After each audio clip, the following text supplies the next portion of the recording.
season here from Grand Prix Bologna.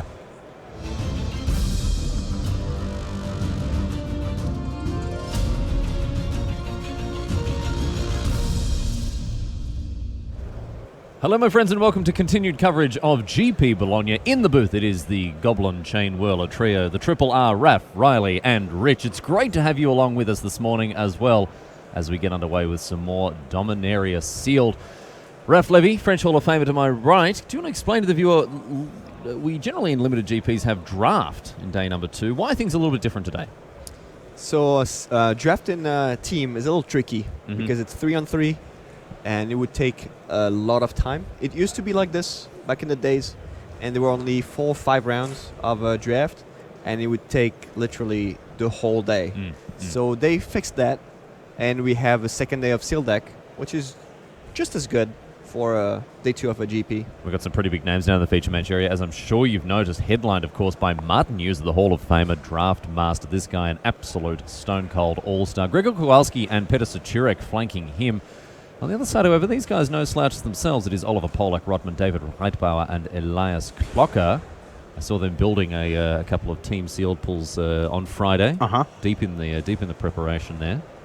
So they'll have come ready to rumble, Rich. Now, were you alive, Riley, when David Reitbauer was making the top 8 of worlds in 2009? Just barely. Okay. Just by the skin of my teeth. Okay. I hadn't moved on to solid foods just by that stage, but yes, indeed. That's a good comeback, my friend. Very good. An op now for Polak Rotman, the Austrian here. Quite a career behind him already. Austrian national champion 2007. Of course. And Elias Klocker, also an Austrian national champion in 2017, if memory serves, because he was the captain of the Austrian World Magic Cup team. Pretty sure that's right. There we go. And you were mentioning yesterday, Raf, the fact that the team of Kowalski, User, and Sachurek have, 9 GP wins between them? I think it's 9, yeah. Against one or two on Polak Rotman's team. I know Oliver won at least one GP. He beat, I think it was Eliot Bousseau in the finals of a GP with Merfolk. Right now, Polak Rotman pushing through a huge amount of damage here with a run amok. It looks like he's really trying to turn the screws on Kowalski, who has had a bit of a slower start. Davenant Trapper followed up by a Quende here. He's going to get in for 6, though. This is going to be a big attack. Well, on one side, you have a double striker with a short sword. So it's 6, it's 9 damage coming through. And on the Oliver's side, it's only 3. 3 unblockable, but it's not that much damage. That was a lot to begin with, but now he's kind of slowing down. If he doesn't have a follow-up, this race is on Greg's side. And Pegasus Corsa going to be key in pushing through even more damage here. That Quende is really ready to crack some skulls. He potentially has 7 damage on the 7 flying damage on the attack back. Kowalski. We don't see a lot of aggression in the format, but I mean, one of the ways to do it here, I mean, equipment has been a pretty key piece of Dominaria that we've seen so far. One of the reasons I know that a lot of people are pretty high on main decking disenchant effects, things that destroy artifacts. Like Invoke the Divine, and we're seeing fiery interventions take out equipment. So I saw a pretty interesting card in Oliver's hand. Go on. He has a Merfolk Trickster. So can you see the interactions here? Oh dear, because that's going to yes, go on, Raf. Yeah, on the attack back, when Greg is probably going to try to attack and attack for the win. So Oliver might just let him attack, play the Trickster to take it out the air, take out the not flying anymore, but the double strike from Kende. Yep. Block the Davenant Trapper, and therefore only taking 3 instead of 6. Merfolk Trickster being a trickster. Also a Merfolk. Oh, well, yes. A well-named card. Yeah, but the Merfolk bit doesn't really matter, does it? It doesn't really come into what's going on right now with Quende. Okay, he's just tapping it before, not doing the trick. The trickster tricks. The trickster trick. Okay. I was mentioning, but just to save some damage.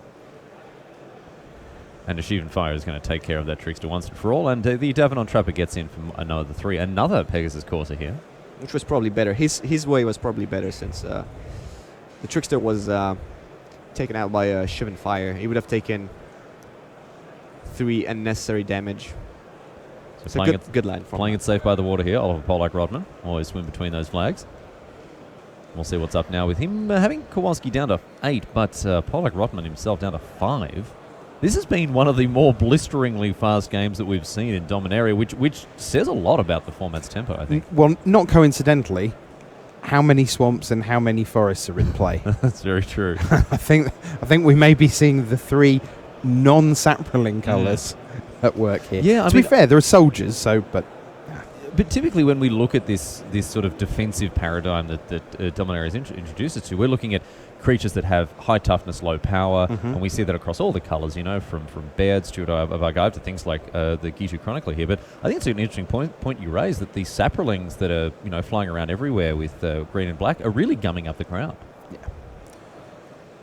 Which is why a card like Grun is not super exciting. No. Without trample, it's just nothing. It's like kill a third of a card Attack you for per 20. turn. Block with my 1/1. Yeah. Polak Rodman given pause to have a think about things now. His board hasn't really developed in any meaningful way for quite a number of turns here, Raf. So that's a little bit of the problem of the aggressive mono red or red blue or red white decks. If you have a hand with lands, fast creatures, and tricks, then you might be stuck on turn like 5 or 6 with like nothing much to do, because you play your early creatures, but they don't really fare with your opponent's creatures at that point, and then you're kind of stuck with whatever you have. Academy Journey Mage coming down for 4. Bargain bin prices here for this juiced up mana war. And in hand for Polak Rodman, I think I caught a glimpse of Narumeha, the Master Wizard. I think she's hanging out there, ready to once again perpetrate some chicanery. Oh yeah, and all his creatures are wizards, so next attack is probably going to be lethal. But hey, can he make it till then? Probably, because Kowalski will need to tap both of his creatures, both of Oliver's creatures, and I don't think that's a possibility. Pretty sure he's out of historic spells. He had three cards in hand, including a Pegasus. That's Pegasus that he just bounced, right? The Pegasus Corsair, Yeah. that's right, yeah. And he probably, even if he had 2 historic spells, I don't think he has the mana to cast them both. Not sure if you saw, Rich, on Twitter when someone posted the screenshot from MTGO of someone copying Khan's Temporal Sundering with a Narumeha. Oh, really? It was it was pretty bonkers. It was pretty wild. Yeah, I love that. I love that phase in every new limited format where people are discovering the nut nonsense that can go on. Yeah, the really silly stuff. Yeah. Yeah. Yep.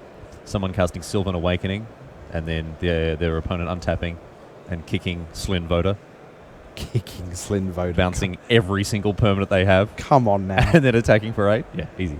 Yeah. Easy game. Easy game it is. It is. But right now, nothing quite that flashy going on here as Kowalski tries to find a way to navigate this particular little puzzle he's come up against. Very difficult to...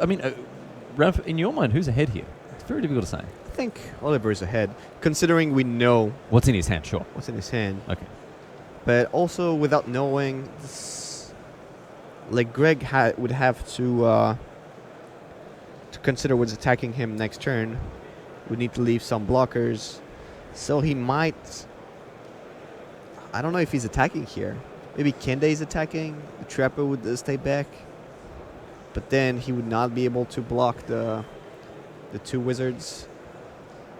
Well, we're going to see a fiery Alright, intervention. And the Academy Journey Mage. We know that if he attacks with both, he's dead. So he's attacking with Kende, a lethal attacker. So Quende is going to force the chump block here, attacking in for 6 because it has double strike. All right. And the Gitu Chronicler joins the Academy Journey Mage at the big academy in the sky. So now the Oliver has to attack with both, I think. He has to attack with both. He will play Narumeha, Yep. Master Wizard. And hopefully he will hope that Legendary Wizard survives next turn. So the Gitu Lava Runner does get blocked here. Trades off with the Devanon Trapper. And Quende, Pride Ephemeref. Oh yeah, Tetsuko is not a wizard. No. So he had no reason to actually play the wizard here. Human Rogue. So now he will have to play the... Oh no, never mind. He was definitely behind. So now we'll have to chump block with this guy. Yeah, it's not a great position here for Polak Rotman, who's 4 mana 3/3 is just going to have to jump in the way of a double striker. Not the best use of Narumeha there. Now the decisive play was from Kowalski not to attack with the Trapper. Okay. Reavowed in chat asks, do the teams get new pools for day 2 or are these still yesterday's? Brand new today. As Tiana Ship's Caretaker comes down. So another nice beefy threat here, of course. It does have double strike. Tiana has been juiced up by the Pride Ephemeref here. And so a 3/3 flying double striker. Not a bad deal. He's taking good care of the ship. Yeah, very, very good.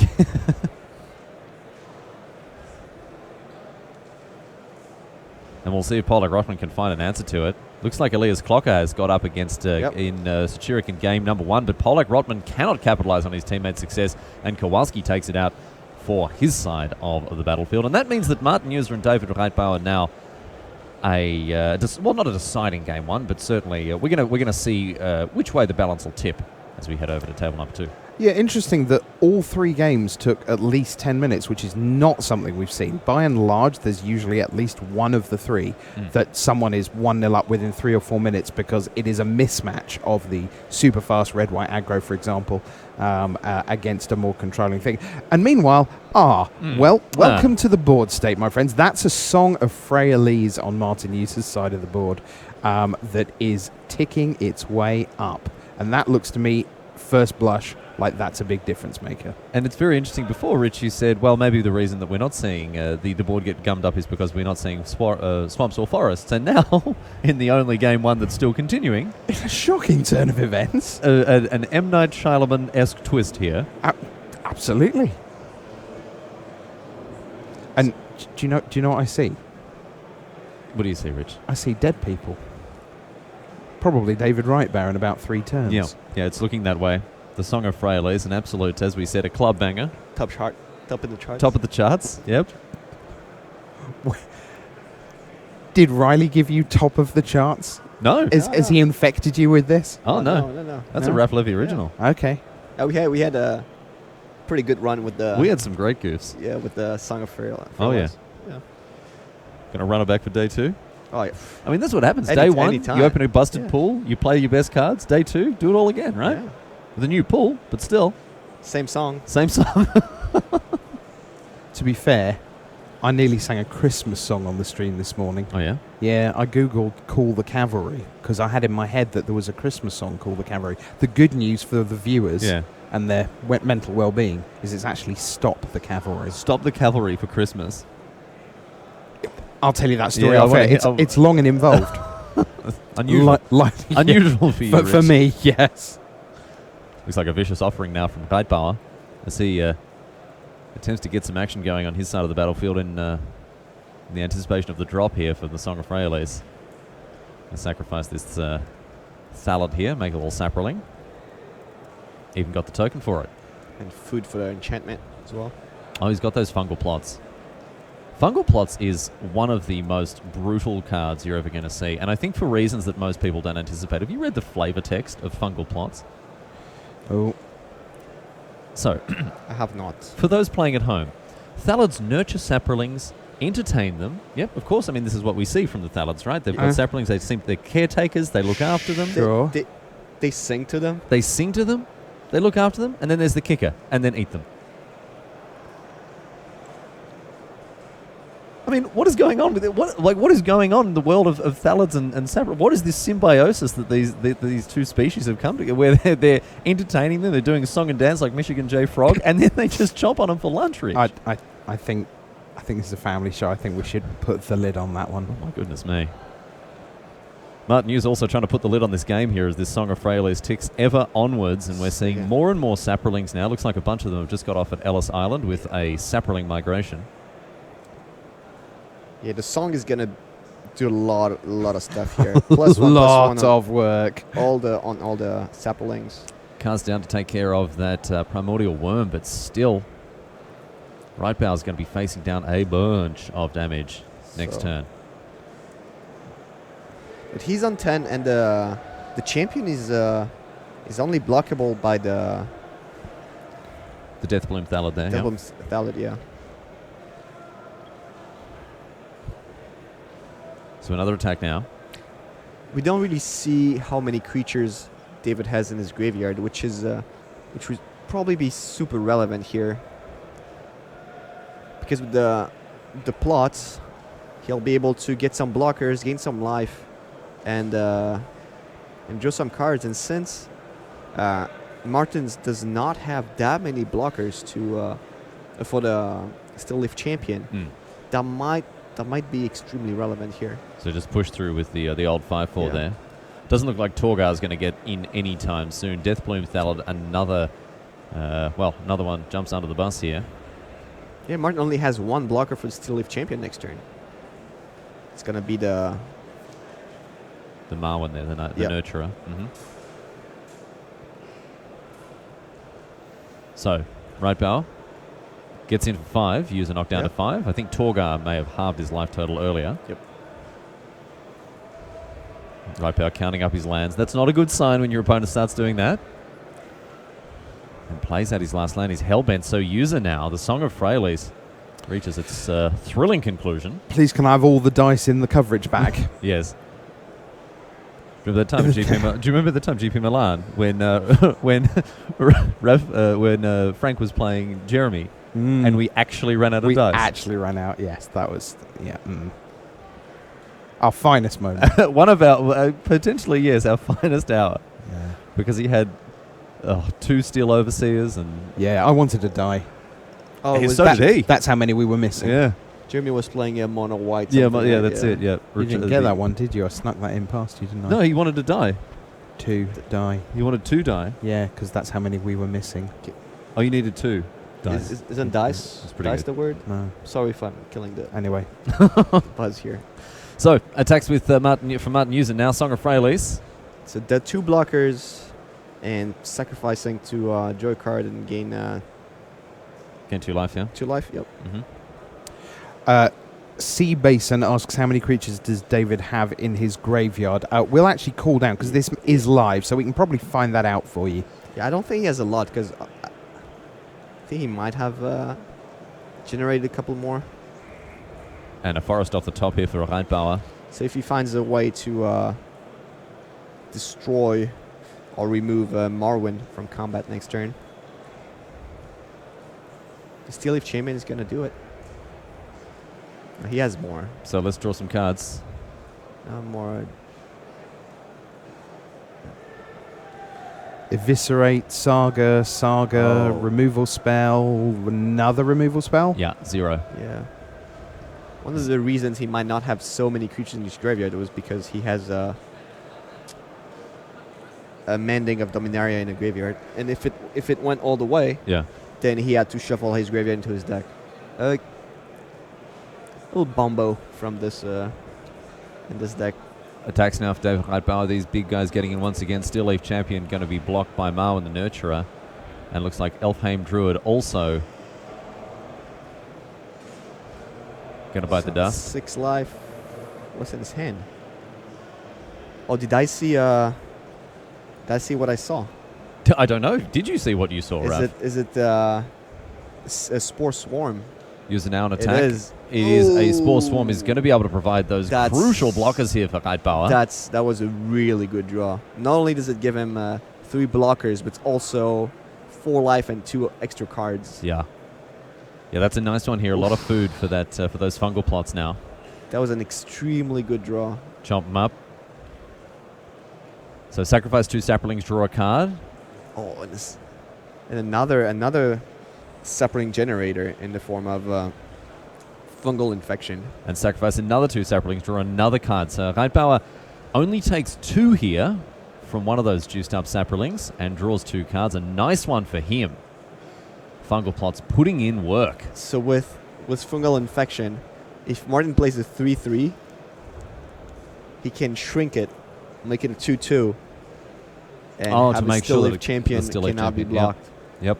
Right now, user is stone cold dead to that Steel Leaf champion. We'll see if Reitbauer sees the line. He attacks. User scoops him up. What a victory here for David Reitbauer off the back of that Fungal Plots there. That was a great game of Magic, wasn't it? Let's. Why don't we go back to table 1, see what's going on there. Gregor Kowalski against Oliver Polak-Rotman. Reitbauer there with some clutch draws. I mean, Martin Hughes, we had him pegged as the favourite with the Song of Freyalise, but ultimately, even with that an enormously built-out board, Reitbauer had what he needed to get across the line. So we're back in action. There's a Juggernaut on the left, and also Tashar, bringing back converted mana cost 3 or less. Davenant Trapper, a couple of knights, presumably from Call the Cavalry, mercifully not Stop the Cavalry. That's on the left-hand side. What do we got on the right over there? Giddu Journey Mage, Giddu Chronicler, Keldon Raider. Pizza guy. Giddu Journey Mage, the pizza guy, yep. I think it's a pizza girl, actually. Oh. Ooh. Very, very relevant to our... I'm pretty sure it's a pizza girl. It's tough to tell from here. It is very definitely Pizza Girl, yes. So big attacks now for Kowalski. Polak-Rotman going to do what he can to stop the cavalry as the Juggernaut, well, looks like her delivery round is going to come to an end here.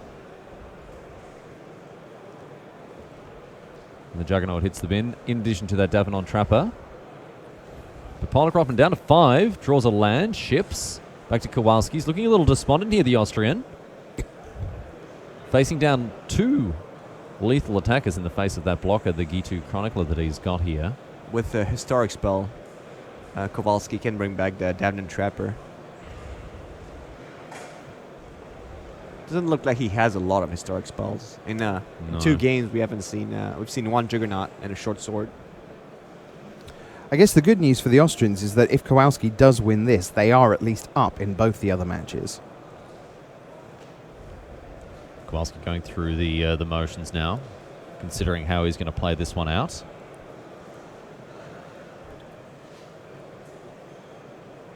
Yeah, still no Historic Spells, but that's still...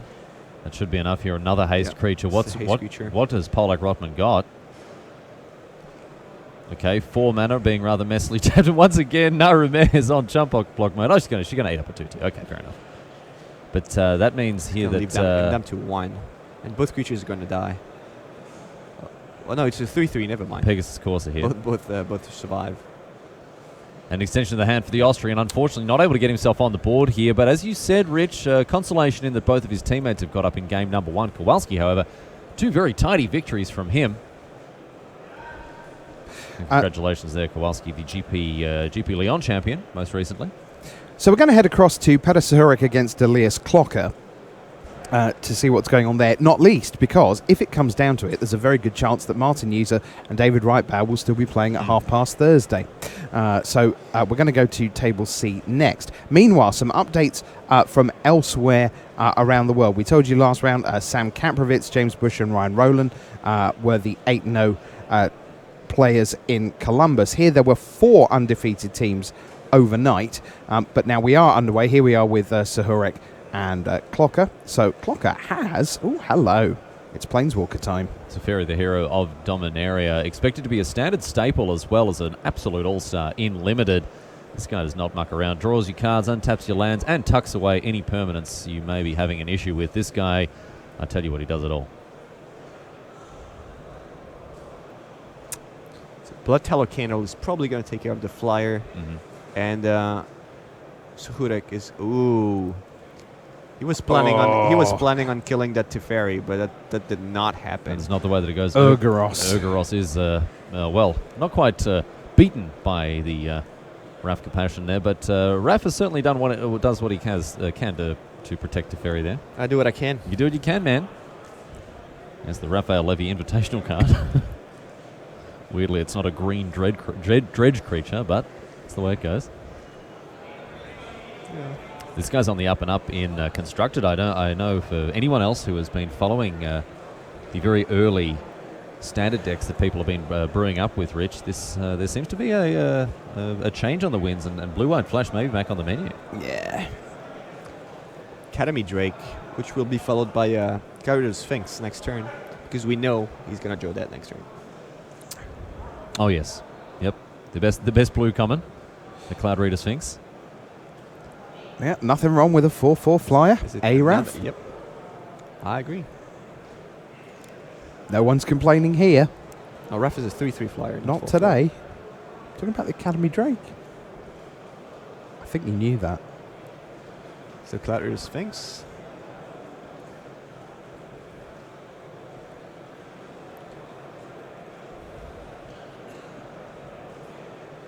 And the Memorial, the Black Memorial, is probably going to bring back the Urgoros, the empty one, at some point. Icy Manipulator now for Sakurek. That's pretty good. It's going to... Oh, and another removal spell from Clocker. Going from strength to strength. When you draw 2 cards a turn, yeah, you're finding the answers to creatures that can't attack. That could attack. That was the key point at which this game may be determined was when Teferi was on one after tucking away that permanent, the Cloud Reader Sphinx there. Saturek attacks in with his 4/3, thinking that Urgoros is going to finish the job, but Elias Clocker is now going to pull further and further and further ahead because of this Teferi. Teferi is now up 4 cards for 1, and it's not going to stop yet. It's not going to stop anytime soon because Sakurek does not have any ways to attack it. Into the Royal would not even do that much. He would just bounce it, and unless he has a counter spell to follow it up, there's not much he can do against Teferi at this point. Blink of an eye, one of those cards that I think everyone's very happy to see in sets like this. It's very, very flexible. It's obviously just a functional reprint of Into the Royal from Zendikar. Helps with some of the most unsettling art I've seen on a Magic card that's exactly in what recent I was going to.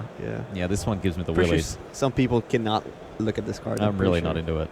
I'm really, really not into it. I think there's an actual... it's an actual phobia. It's called the whole phobia tryptophobia or something it's called. Yeah. Trivia moment for you. Go on. Blink of an eye. Half of my flavor text for that card, which I wrote the flavor text for. Did you really? Yep, that's mine. It's very good. Along with this card. Oh, here we go. There's Sphinx that we knew from. I have read that flavor text before and admired it. Yeah, it's mine. I didn't know that was your handiwork. Yep.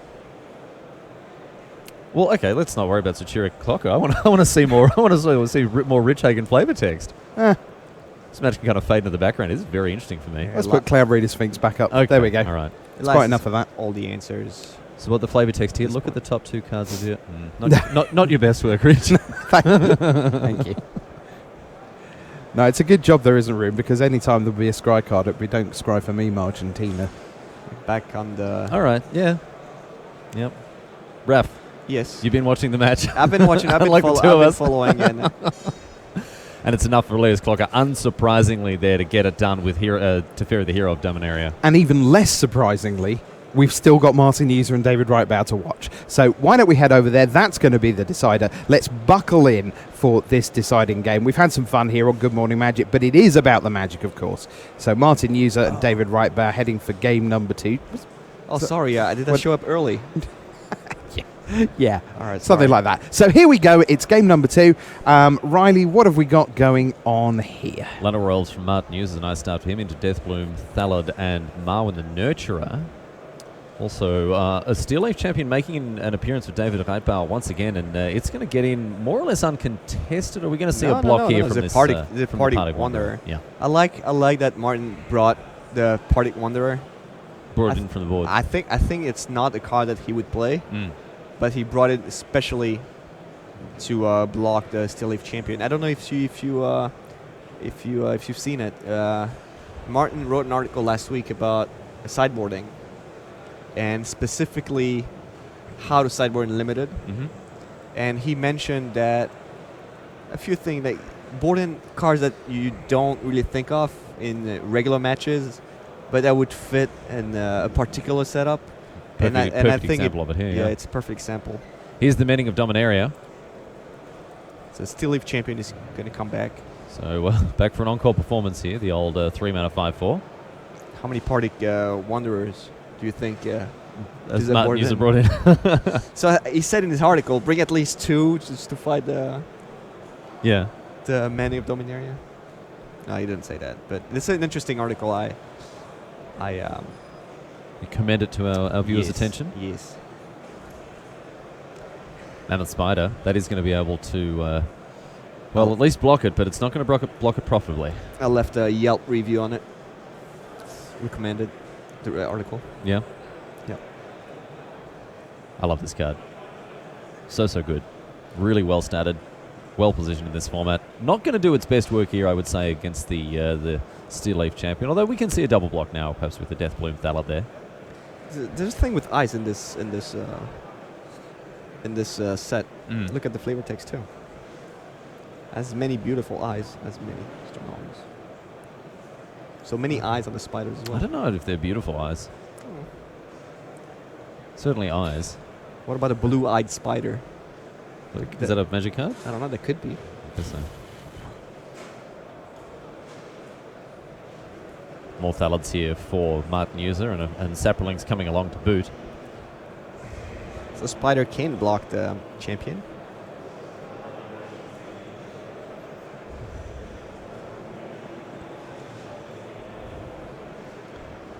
The third chapter of this card not as impressive as the 2 others. No, it's kind of like the original Star Wars trilogy, isn't it?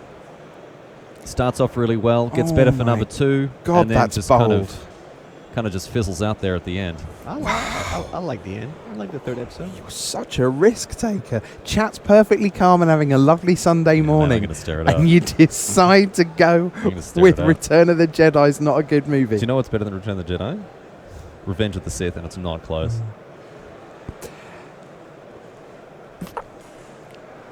See, you're incorrigible. That's what you are. To which the reply is, then don't encourage me. Do you think we're going to have a Star Wars inspired set in Magic at some point? I think we might have a Stall Wars inspired set. Stall Wars? This could be it. That's exactly what's We're going on watching here for Stall sure. Wars right now. Stall Wars. Martin User, David Rightpower, deep into game number 2, but it doesn't look like it's going to be resolved anytime soon now with what's going on here. Dear God, wouldn't it be great if there was Return of the Slith? Yeah. That'd be the best. Yeah, that's not bad. Oh. Is a short sword a lightsaber?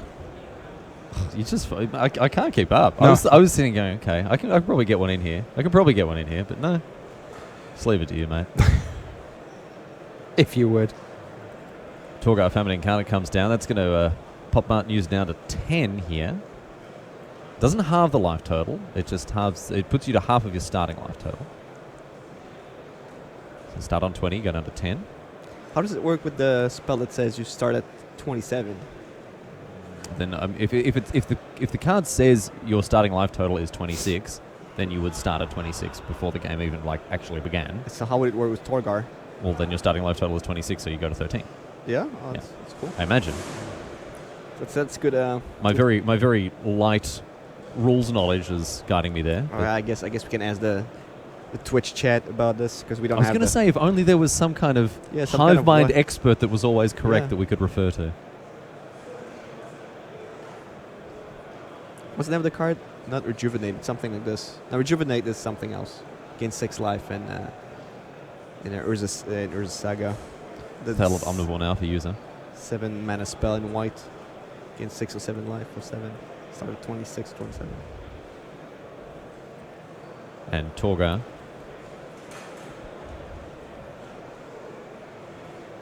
Pretty big boy here. The Omnivore, however, well, I mean, it can grow to quite a considerable size. It can basically eat everything. Yeah. And anything.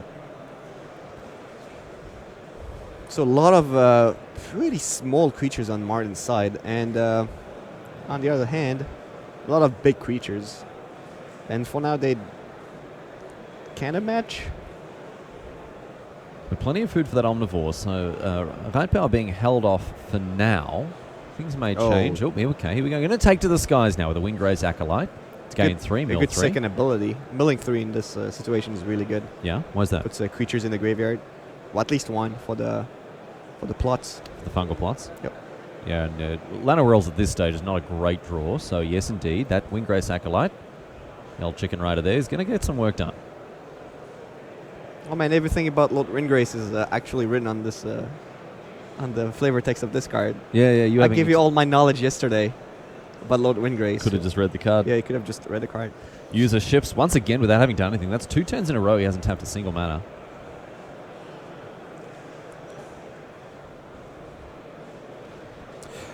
And that's particularly why a card like Slimefoot the Stowaway is so great, because you get to put it down when there aren't many removal spells left in the game, and then you can just sit there going 4 or 8 mana at a time.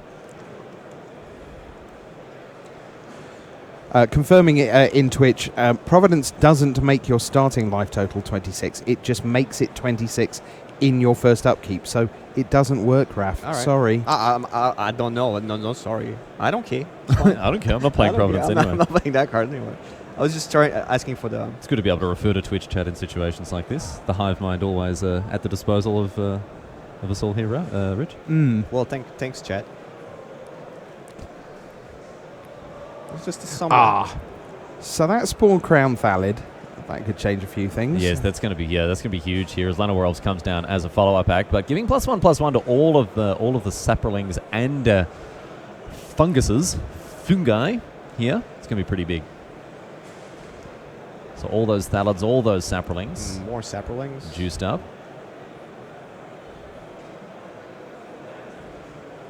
Juice it up, surely. It's not exactly what Juice is looking for. I think he's got some business of his own now. Oh, that's a good one. Okay, so we're just seeing the Thallid mirror here. Thallid Soothsayer? That's hard to say when you're not English. It's hard to say when you're English. Thallid Soothsayer. Thallid Tonguebreaker. Thallid Tonguebreaker. Yep, that's what it is. That's what it's for you. I don't like fruit. I don't like vegetables. I don't like Thallid either. So that will enable Martin to go through his deck and find a card that could potentially break the stalemate. But at this point, White could break it. This is bonkers. Song of Freya. What is it? Freya Lies? Song of Freya Lees. Freya Lees might be the way to go, but still missing a couple of creatures. Here's 7 mana, and it's a Baloth Gorger. Yeah, that's okay. It's not. Doesn't break anything yet. 7 or 8 mana, 7/7 here. Song of Freyalise hiding out in the deck of Martin User, you would imagine. Both players tucking away those Lana Worlds in their land piles. But this is because a Vicious Offering is going to take care of the spider here. So now that Martin has, he's pretty much tapped out. Oh no, never mind. He has 2 mana. He can sacrifice it. I didn't see the elf. He can sacrifice to the Soothsayer. Android card. Freya Lee is a friend of Lord Windgrace. Okay. Both parts of the powerful alliance of the 9 Titans, gathered by Urza during the invasion war. He's so happy with himself. Yeah. Is he reading that from somewhere? No, or does he just know? Actually just knows it. Actually just knows it. So while you're sitting there as a Hall of Famer, playing for the top 8 of a GP, and you're working out the best line, are you also thinking of saying to your opponent, by the way, are you aware that this part of the Gatewatch initially happened when on Urza, blah, blah, blah? No? I'm actually playing with the flavor of the cards. Yeah. I said, no, I would not attack with this creature. Because it doesn't. because it's not flavorful. It always goes second. Yeah, usually. Okay. I'm not going to equip my jousting lands to my Mesa Pegasus, Mesa Unicorn, because it how is it going to hold it? Yeah. Yeah. When was your last Pro Tour top 8, Raf? I don't Is remember. it 2006? 7. It's too far. 2007. That's low, man. Just a thought. Maybe you might want to focus on the gameplay interactions. That's very low. High five. Yeah, one was yours, Rich. Oh, got him. He just lit you up, man. He torched you. That's all right. Brook and Bond took care of fungal plot. Tell us about the of a- flavor of the card Broken Bond, Raf. Story spotlight. So what happens is that the little mound of fungus got broken by a broken bond. No, man, this is when Nissa left the Gatewatch, dude. No, that's not. You may know nothing your to- grandpa history, Her but you watch need- is over. Yeah, it says it on the card. They planeswalk to Dominaria. She's like, I'm tired of this rubbish. I'm not going to, like, we've already seen a plane destroyed. I'm not going to have another one destroyed before mine is fixed. I'm out of here. See you fellas later. And she bounced. So she quit. She quit, man. She's out of here, just like David Reitbauer. Wow, goodness gracious me. Fantastic stuff.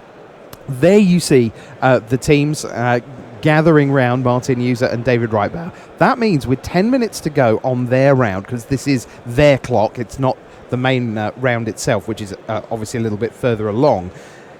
This could easily end up a draw, and we have seen so many draws. You know, yesterday in round 7, there were 5 teams came in with perfect 6-0 records. By the end of that 7th round, nobody had a perfect record left. It's just continuing here. These slow, grindy, if the deciding table is this kind of green-black sap fest, fungus fest, where you haven't got, just a back-breaking card to take care of it, like a splashed fight with fire or something like that, they just keep going and going. We've seen so many draws, and that's what that is going to mean. And we won't speculate too far about a final record for making the top 4, because remember, top 4 teams advance after 14 rounds. What we can say is it makes it much more likely that 11-2-1 and 11-3 could make it in, whereas at a traditional large team GP, you might often think that someone would miss out on 12-2. We can take a look at the standings as things are coming in to this round, and there you see there's after 9 rounds, Bjornrud, Nordahl and Nordahl, the last undefeated team, but with a draw, and then it's 8 wins for Salvaggi, Schler, Mata, Alaranto, Hooker, Quizma and Lindemann, Weder and de Jong, but then double draws in places 5, 6 and 7, draws in seats 8, 9 and 10. And even further down, just look at all those draws. Obviously some of those are against the other teams there, but just a lot of that, which means that the teams at 7 and 2 are thinking, we're still very much in the hunt here, and that it may be that 12 and 2 isn't necessary. But we'll see as we gear up for game number 3 in the company of Riley Knight and Raf Levy. I think what that means is that most teams with X2-1 will make it, and there's not going to be a team at X and 2, or maybe one team at X and 2 that are going to be first seed. That's exceptional. Yeah, and it does just suggest that there are so many teams building a grindy deck, and so Raf, if we went back to the start of the weekend, knowing what we know now, would you be trying to build the black-green decks differently? You can't build that deck unless you have an honest-to-God inevitability win condition in there somewhere, like a recursion loop of some kind, or a fight with fire, or you're just certain you're going to be able to put so many counters on your things that you can win these grindy mirrors? I would probably try to find a card that breaks the mirror in the sideboard, a card that not necessarily goes in other decks, but I will look into the cards that you can potentially play. But for example, a Diligent Excavator, for example. Okay. That's just off the top of my head. That's a 1/3 that mills 2 every time you play a historic card. That could be a good way to break the stalemate. Got you. If the game goes so long, not too good against plots, but not too bad against like a stalemate. So Reitbauer with a bunch of 1/1s, and Users there with him as well, although missing land drops here for the Czech Hall of Famer. That's not where he wants to be, as Reitbauer is curving out nicely. User is going to have to keep up somehow here. Gets in with the team. And we're going to see some blocks trading off these 1/1s here. User trying to keep his snoot above water here as we see fungal plots the play for David Reitbauer. Can User find that third land? Oh dear. He's got it. He does have it. Okay. And a broken bond. So User is going to break the bond of this fungal plots here, and off it goes. Right with a lonely 1-1. User has to draw some lands here to continue to get himself back into it because Right is not having any mana issues so far. Nothing to play just now. Look at this. He has a bailout in hand, but he refused to play it on turn 4. He couldn't play it on turn 4. He doesn't have double green here. Oh, that's why. That's why he refused to play it. He refused. Refused to play it. I thought. Would not cheat. It's fine. It's fine then. 5 mana now, and it's going to be, I think, a Windgrace Acolyte. Gain 3, mill 3. Let's see what he's hit here. Spellcrown Thallid. And, well, that's not a card you want to mill. Nature Sparrow. The old reverse strip mine here. For me, that card, the card seems to be coming outwards. It looks like a mountain, not a hole in the ground. Which card? Nature Spiral. You know how sometimes when you look at a picture of a footprint in the sand and you turn it upside down, it looks like the footprint is pointing upwards? That's what I get with this card all the time. Looks like a green volcano. A cone. Yeah, for sure. Or it could, of course, just be yet another eye that seems to be all over the place in the set. A chameleon's eye. Yeah. Yeah. You know, like real close up. Chameleon's eye. Yeah.